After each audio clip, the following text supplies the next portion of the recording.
Hello दोस्तों, आज अपने इस 12वें दिन के ऑनलाइन वीडियो के माध्यम से हम लोग कल तक पढ़े गए 12 टेंसेस की रिवीजन करेंगे दोस्तों।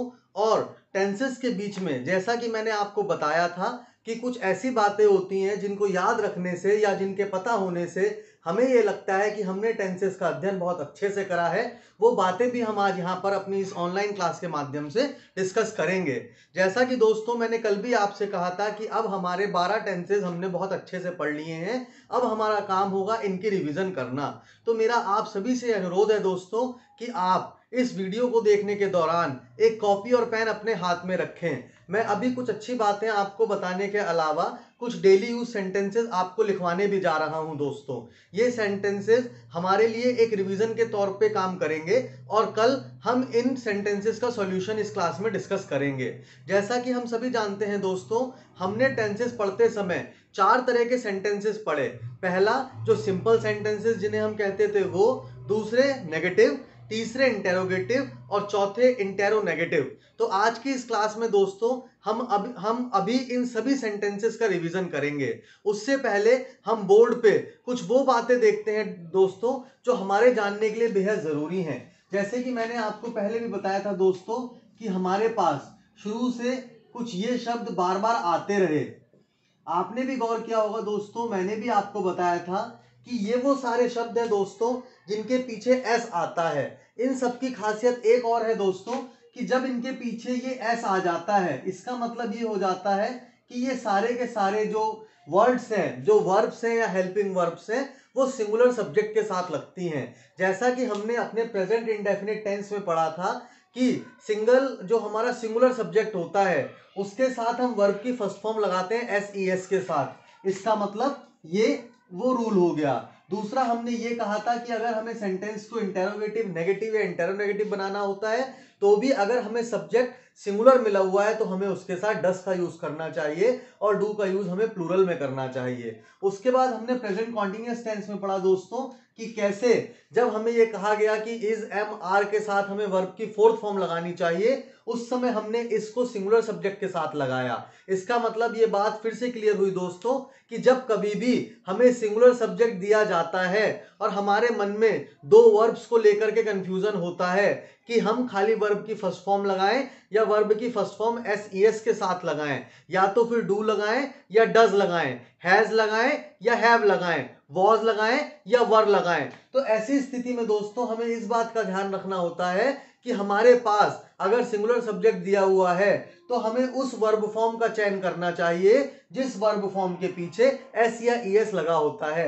इनकी लिस्ट हमने यहां बना भी ली है दोस्तों। अब आपके लिए ये जानना बहुत इजी हो जाएगा कि जब कभी भी हम प्रेजेंट इंडेफिनिट टेंस में सेंटेंस में वर्ब का यूज करें तो वो कौन सी वर्ब हो, जब हम प्रेजेंट कॉन्टिन्यूअस टेंस में वर्ब का यूज करें तो वो कौन सी वर्ब हो, पास्ट कंटिन्यूअस टेंस में सिंगुलर सब्जेक्ट के लिए वर्ब का यूज करें वॉज वर्ब का तो वहां पर वॉज लगाएं।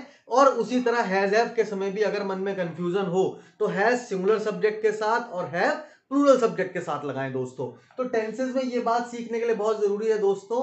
ये एक छोटे बच्चे से लेकर के किसी बड़े इंग्लिश सीखने वाले विद्वान के लिए भी जरूरी है जान लेना कि रूल सबके लिए बराबर है दोस्तों।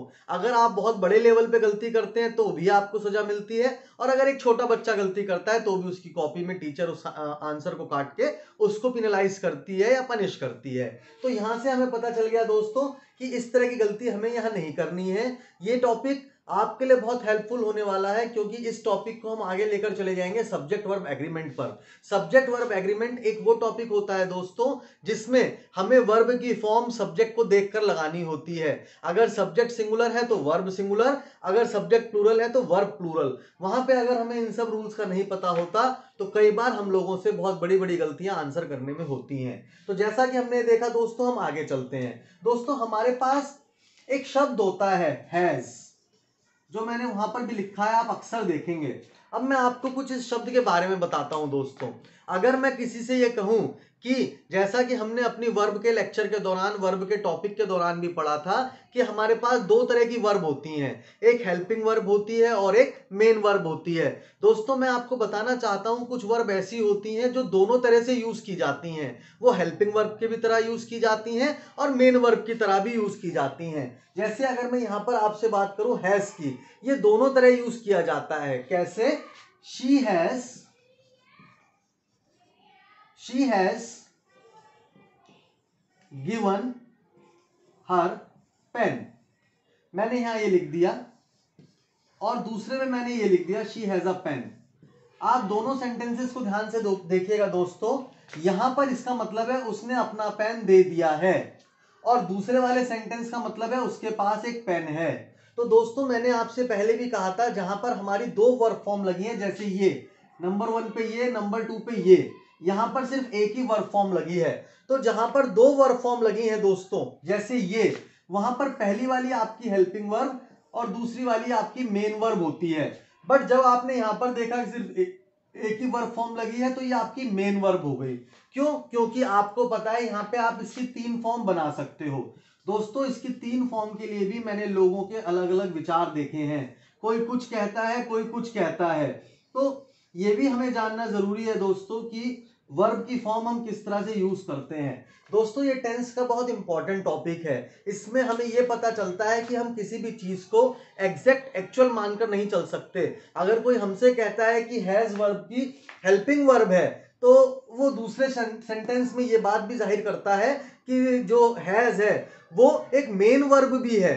जहां पर वर्ब की किसी फॉर्म की 3 फॉर्म बन जाएं, जहां पर किसी वर्ब की 3 फॉर्म यूज की जा सकें, उस सेंटेंस में उस वर्ब का जो स्वरूप होता है वो मेन वर्ब के तौर पर होता है। जैसे यहां पर दोस्तों मैंने हैज के अलावा मैं यहां कुछ नहीं लगा सकता, क्योंकि मुझे पता है अगर मैं हैज के अलावा यहां कुछ लगाऊंगा तो वो बात बनेगी नहीं। सबसे पहले हमें जान लेना जरूरी है दोस्तों कि हैज का मतलब क्या होता है। अगर हेल्पिंग वर्ब में आप हैज का यूज कर रहे हैं तो वो सिर्फ एक सपोर्टिंग वर्ब होता है जो वर्ब की थर्ड फॉर्म के साथ लगता है और किसी भी काम के पूरा होने की सूचना आपको देता है। बट अगर मेरे मन में हैज को लेकर के ये पॉइंट आता है कि हैज तो एक मेन वर्ब भी है, तो वो मेन वर्ब किस तरह है दोस्तों? वो मेन वर्ब इस तरह से है, जब आपके पास कोई चीज होती है वहां पर आप हैज, हैव या हैड लगाते हो, इसका मतलब वो चीज आपके पास है। For example I have a pen, मेरे पास एक पेन है। शी हैज ए पेन, उसके पास एक पेन है। अगर मैं इसको कर दूं आई हैड ए पेन, इसका मतलब मेरे पास एक पेन था। अगर मैं उसको कर दूं शी हैड ए पेन, इसका मतलब उसके पास एक पेन था। अगर मैं कहूं कि मेरे पास एक पेन नहीं है, तो अब ये नेगेटिव वाला जो सेंटेंस है दोस्तों, इसको समझना बहुत आपके लिए जरूरी है। जैसा कि आपने यहां देखा दोस्तों कि हमारे पास शी हैज गिवन और शी हैज ए पेन है। आपको दो चीजों का ध्यान रखना है दोस्तों। सबसे पहले आप सिंपल सेंटेंस लेकर चलिए। अगर मैं आपसे कहूं यहां पर कि आपके मन में जो हैज वर्ब है, अगर हम उसकी मेन वर्ब के तौर पर बात करें तो वो किस तरह से आप यूज करेंगे? आप कहेंगे सर उसका यूज तब होता है जब किसी के पास कोई चीज होती है। जैसा कि अभी हमने एग्जांपल भी देखा दोस्तों, she has a pen, I have a pen, I had a pen, she had a pen. तो यहां पर दोस्तों ये हुआ जब मैंने कहा मेरे पास एक पेन है, तो आई हैव ए पेन, मेरे पास एक पेन है। जैसे अगर मैं इसको इंग्लिश में यहां लिख लूं दोस्तों, मैं यहां इस तरह से लिख देता हूं आई हैव अ पेन, मेरे पास एक पेन है। दोस्तों एक बात ध्यान रखिएगा, कई बार हम लोगों के मन में ये कंफ्यूजन होता है कि हैज की 3 फॉर्म क्या हैं। तो आपको ये भी ध्यान रखना है दोस्तों कि हैज की 3 फॉर्म ये होती हैं, हैव, हैड और हैड। कभी भी कोई आपसे पूछे जैसे do, did, done, give, gave, given, sing, sang, sung, write, road, written, इस तरह से अगर किसी ने आपसे पूछा कि भैया अगर हैज और हैव को आप मेन वर्ब मानते हो तो हैज और हैव की 3 फॉर्म क्या होनी चाहिए, तो आपके पास हैज और हैव की 3 फॉर्म क्या होनी चाहिए?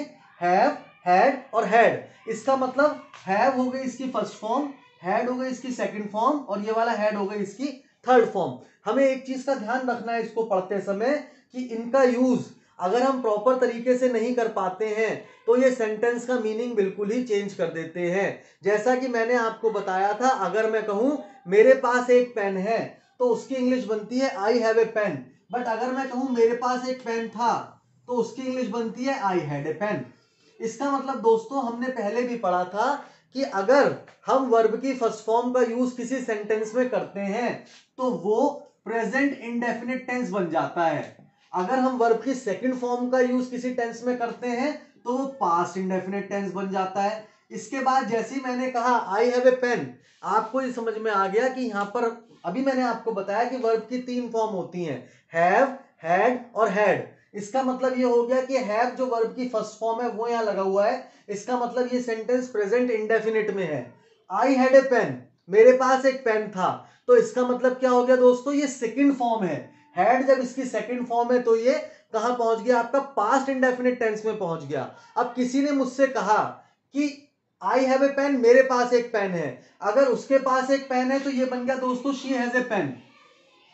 अब किसी ने ये पूछा कि ये भी तो प्रेजेंट टेंस है, शी हैज ए पेन, तो इसमें हैज कहां से आ गया, जबकि हैज तो वर्ब की 3 फॉर्म में कहीं दिखाई नहीं दे रहा, हैव, हैड और हैड में। तो जैसा कि दोस्तों हमने ये रूल पढ़ा था, आप सभी बोर्ड पर बहुत ध्यान से देखते रहिएगा, जैसा कि हमने ये रूल पढ़ा था कि टेंस बनाने वाले ने सिंगुलर सब्जेक्ट और प्लूरल सब्जेक्ट की पहचान करने के लिए, उनके साथ प्रॉपर वर्ब लगाने के लिए, जहां कहीं भी ज्यादा कंफ्यूजन होती है जो उन टेंसेज में जहां पर सिंगुलर के साथ अलग सब्जेक्ट लगता है, प्लूरल के साथ अलग सब्जेक्ट लगता है।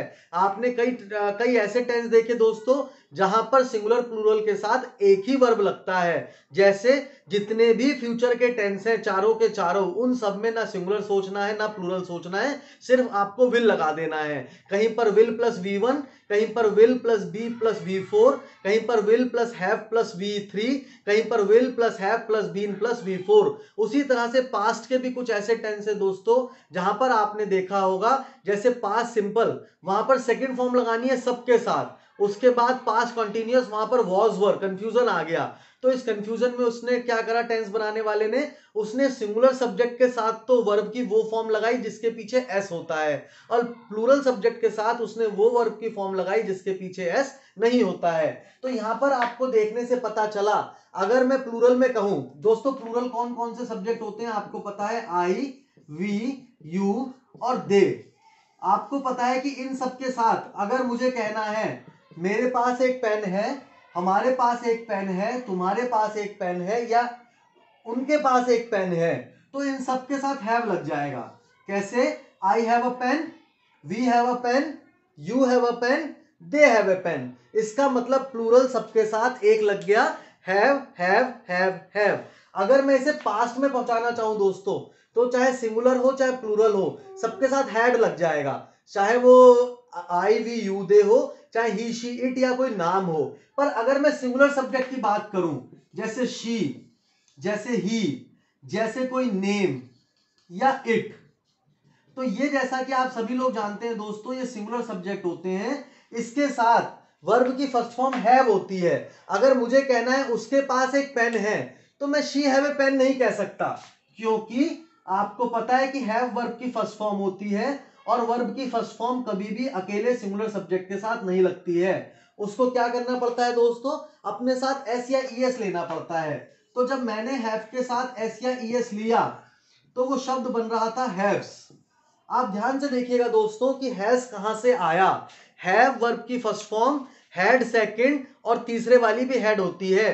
पर जब मुझे प्रेजेंट इंडेफिनिट टेंस में ये कहना है कि उसके पास एक पेन है, तो मुझे कहना है इंग्लिश के according he has a pen, she has a pen. तो आप ये पूछेंगे कि सर ये ही हैज ए पेन और शी हैज ए पेन क्यों, जब हमने आई हैव ए पेन लिखा तो वहां पर हैव वर्ब की फर्स्ट फॉर्म हुआ। वर्ब की फर्स्ट फॉर्म के साथ हम एस का यूज तब करते हैं दोस्तों जब सब्जेक्ट सिंगुलर हो जाता है।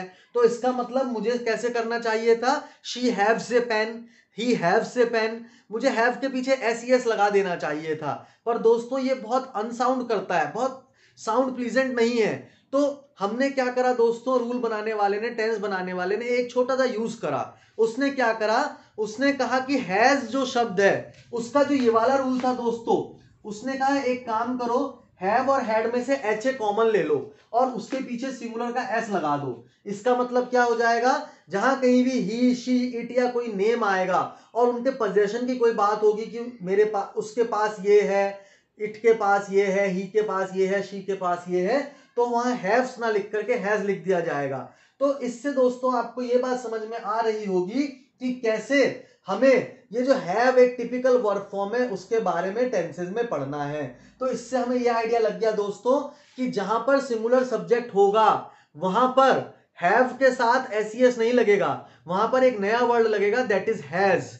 जहां पर प्लूरल होगा वहां पर लगेगा हैव, और जहां पर पास्ट टेंस होगा वहां पर लगेगा हैड। तो ये चीज हमारी यहां से क्लियर हो गई दोस्तों। अब किसी ने मुझसे पूछा कि sir I have a pen, मेरे पास एक पेन है, अगर मुझे यह कहना हो मेरे पास के एक पेन नहीं है तो मैं क्या कहूंगा? मैं कहूंगा कि आपने रूल में पढ़ा है कि हमें जब वर्ब की फर्स्ट फॉर्म हटानी होती है नेगेटिव बनाने के लिए तो हम डू डस का यूज करते हैं। तो हम यहां भी डू डस का यूज करेंगे दोस्तों।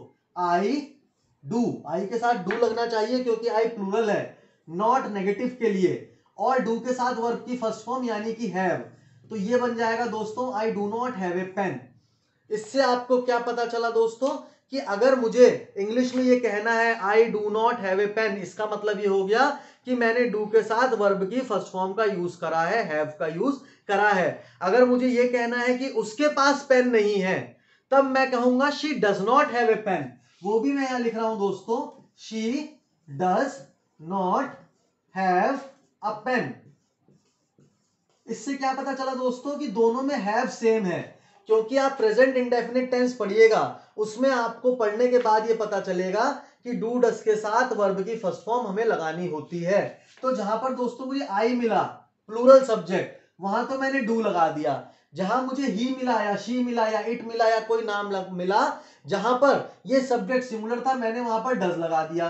अब आपको यह भी पता था दोस्तों कि डू डस के साथ हमें वर्ब की फर्स्ट फॉर्म लगानी है तो मैंने हैव लगा दिया।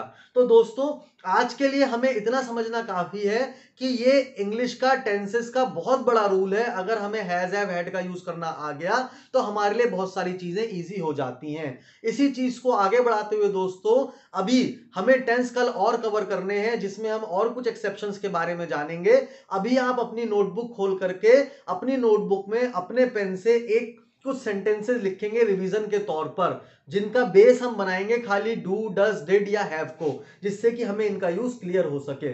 तो दोस्तों पहला सेंटेंस आप लिखिएगा, हिंदी में मैं बोलने जा रहा हूं, इंग्लिश आपको बनानी है। मेरे पास एक पेन है, मेरे पास एक पेन है, उसके पास कार नहीं है।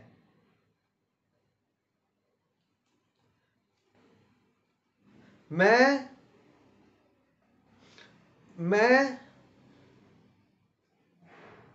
दोस्तों कुछ देखिए ऐसा है, अगर मैं एक ही सब्जेक्ट रिपीट भी कर रहा हूं, अगर आप चाहें तो सब्जेक्ट को चेंज कर लीजिए। जैसे मैंने कहा मेरे पास एक पेन है, उसके पास एक पेन नहीं है, इस तरह से आपको दो सब्जेक्ट मिल गए। मेरा मतलब आई है ना, और उसका मतलब शी या ही। इसी तरह से हमें और भी सेंटेंसेस यहां पर यूज करने हैं। जैसे हमारे पास एक कमरा नहीं था, ये आप लिख सकते हैं। इसको लिखेंगे आप तो आपके लिए फिर से हैव हैज डू डस का यूज हो जाएगा। फिर लिखिए आपके पास कमरा क्यों नहीं था, इसकी इंग्लिश बनाइए।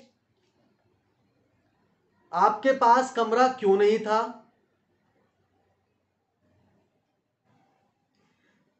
क्यों नहीं मैं आपके यहां आया था, क्यों नहीं मैं आपके यहां आया था, मैं आपसे मिलना नहीं चाहता था, क्या आपके पास मेरा पेंसिल बॉक्स था।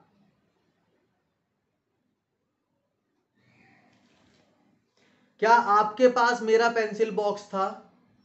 दोस्तों ये जो 5-7 सेंटेंसेस हैं आप इन्हीं से मिलते जुलते कुछ सेंटेंसेस अपनी कॉपी में जरूर बनाइएगा। देने को मैं आपको इस तरह के 15, 20, 50 सेंटेंसेस भी अगर लिख कर दे दूं तब भी जब तक आप खुद इसकी प्रैक्टिस नहीं करेंगे तब तक आपको इसका मीनिंग क्लियर नहीं होगा। अभी सिर्फ आपको इस बात का ध्यान रखना है दोस्तों कि सारे सिंगुलर सब्जेक्ट के साथ वर्ब की वो फॉर्म लगेंगी जिनके पीछे एस आता है। दूसरी चीज जो हमने आज पढ़ी कि हैज, हैव और हैड ये हेल्पिंग वर्ब भी होते हैं और मेन वर्ब भी होते हैं।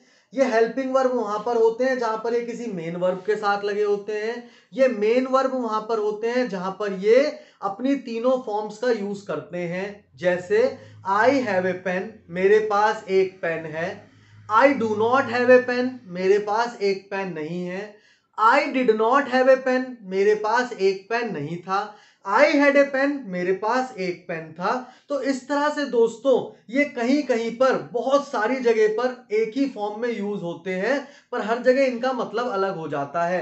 आज हमने इनके बारे में पढ़ा, कैसे ये भी जाना कि जब ये नेगेटिव सेंटेंसेस में लेते हैं तो वर्ब की इन तीन फॉर्म्स का यूज होता है। आप ये रूल रट के रख लीजिएगा दोस्तों कि वर्ब की जो स्पेशली हैव होता है उसकी तीन फॉर्म होती हैं। वो होती हैं हैव, हैड और हैड। उसके बाद आप अगर ये पूछेंगे कि हैज कहां से आया, तो मैंने आपको बता दिया कि हैव और हैड में से एच ए कॉमन लेने के बाद सिंगुलर सब्जेक्ट्स का एस उसके पीछे जोड़ दिया गया, इसलिए एक नया शब्द बन गया दैट इज हैज। तो आज जो भी आप लोगों ने हम लोगों ने साथ में पढ़ा है, हमें उसका रिवीजन रात को करना है। जो 4-5 सेंटेंसेस मैंने आपको लिखाए हैं, आप उससे मिलते जुलते जितने सेंटेंस बना सकें, उनकी प्रैक्टिस कर सकें, वो भी बहुत अच्छा है दोस्तों। कल हम इसी टॉपिक को आगे बढ़ाएंगे और बाकी कुछ छोटी छोटी चीजों के बारे में जानेंगे जो टेंसेस पढ़ते समय हमारे लिए जानना बहुत जरूरी है दोस्तों। ये जानना एक छोटे बच्चे के लिए भी जरूरी है और एक बड़े किसी ऐसे एस्पायरेंट के लिए भी जरूरी है जो किसी कॉम्पिटिटिव एग्जाम की तैयारी कर रहा होता है। तो आज के टॉपिक को हम यहीं पर छोड़ते हैं दोस्तों। मेरा नाम निखिल साहू है, मैं हरिद्वार का रहने वाला हूं।